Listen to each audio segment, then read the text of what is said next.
'Twas the night before Christmas, when all through the house not a creature was stirring, not even a mouse. The stockings were hung by the chimney with care, in hopes that St. Nicholas soon would be there. The children were nestled all snug in their beds, while visions of sugar plums danced in their heads, and Mamma in her kerchief, and I in my cap, had just settled our brains for a long winter's nap, when out on the lawn there arose such a clatter. I sprang from the bed to see what was the matter. Away to the window I flew like a flash, tore open the shutters and threw up the sash. The moon on the breast of the new-fallen snow gave the luster of midday to objects below, when what to my wondering eyes should appear but a miniature sleigh and 8 tiny reindeer, with a little old driver so lively and quick, I knew in a moment it must be Saint Nick. More rapid than eagles his coursers they came, and he whistled and shouted and called them by name.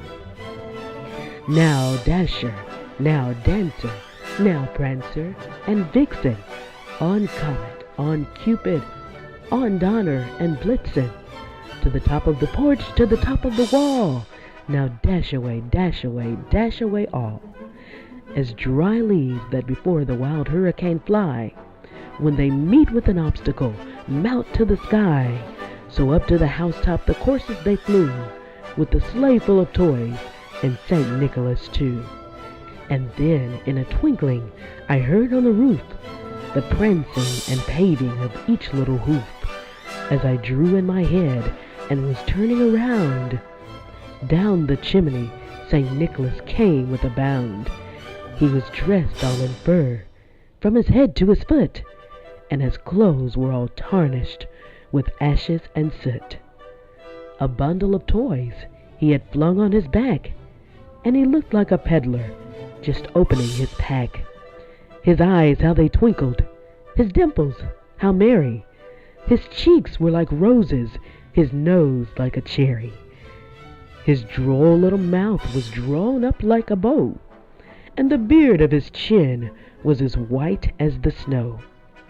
The stump of a pipe he held tight in his teeth, and the smoke it encircled his head like a wreath. He had a broad face and a little round belly that shook when he laughed like a bowl full of jelly. He was chubby and plump, a right jolly old elf, and I laughed when I saw him, in spite of myself. A wink of his eye and a twist of his head soon gave me to know I had nothing to dread. He spoke out a word, but went straight to his work, and filled all his stockings, then turned with a jerk, and laying his finger aside of his nose, and giving a nod up the chimney he rose. He sprang to his sleigh, to his team gave a whistle, and away they all flew like the down of a thistle. But I heard him exclaim, ere he drove out of sight, "Merry Christmas to all, and to all a good night."